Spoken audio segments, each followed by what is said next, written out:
Hi friend, David McLeod here. I'm so glad you joined me for this week's video presentation.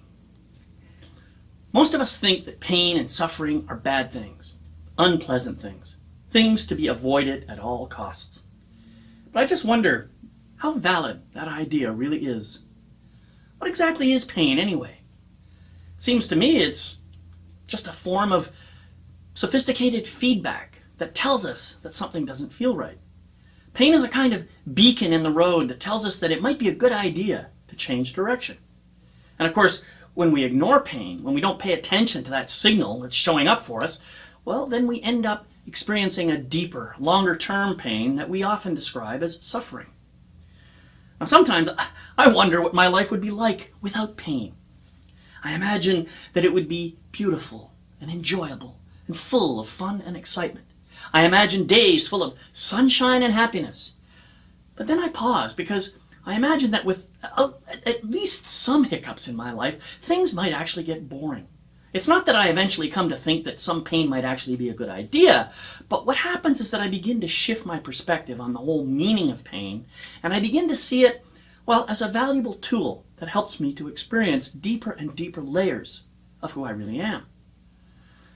Another thing that shows up for me in my awareness when I contemplate this is that no matter how many trials and challenges and difficulties and obstacles I've faced in my life, and no matter how much pain may have been associated with those experiences, I've always found my way. I have faced those roadblocks head on, or I have found my way around them. I've climbed over them, I have dug my way underneath them, or I have plowed right through them. And every time I've come out on the other side, I've always had the amazing opportunity to rejoice in my own resilience, to bask in the glory and joy of my ability to deal with whatever shows up in my life. This is a powerful and delicious awareness for me, and I know it's true for you too. You've done the same thing in your life. If you look back on everything that's ever happened to you, you can see, if you look closely, that it has all helped you to manifest the person you are today. Up to now, you have found your way through every obstacle that has appeared in your path. What could possibly prevent you from doing the same thing when the next obstacle shows up? Every obstacle or roadblock that you experience in life, it's a form of pain, isn't it?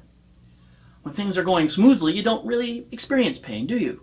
It's only when a problem or challenge shows up that you begin to feel that pain. And most of it is manufactured by your ego mind when it gets all stressed up about something. The truth is, every painful experience provides you with incredible opportunities to grow beyond the boundaries that you have thus far created for yourself. You can retreat and attempt to hide in your comfort zone if you want to, or you can grit your teeth and step into the pain and discomfort that is associated with growth. The main thing to remember is that as soon as you get through anything difficult, stop. That's right, stop. Take some time to revel in the fact that you have blasted through a limitation. Honor yourself for blossoming into the next amazing version of yourself. For the coming week, may you have a deep appreciation of every experience of trial and suffering that has ever happened to you in the past, and for the growth that has come out of that. In this way, may you also develop an appreciation for the trials yet to come, knowing that they too will bring about even more growth for you. Bless you on your continuing journey.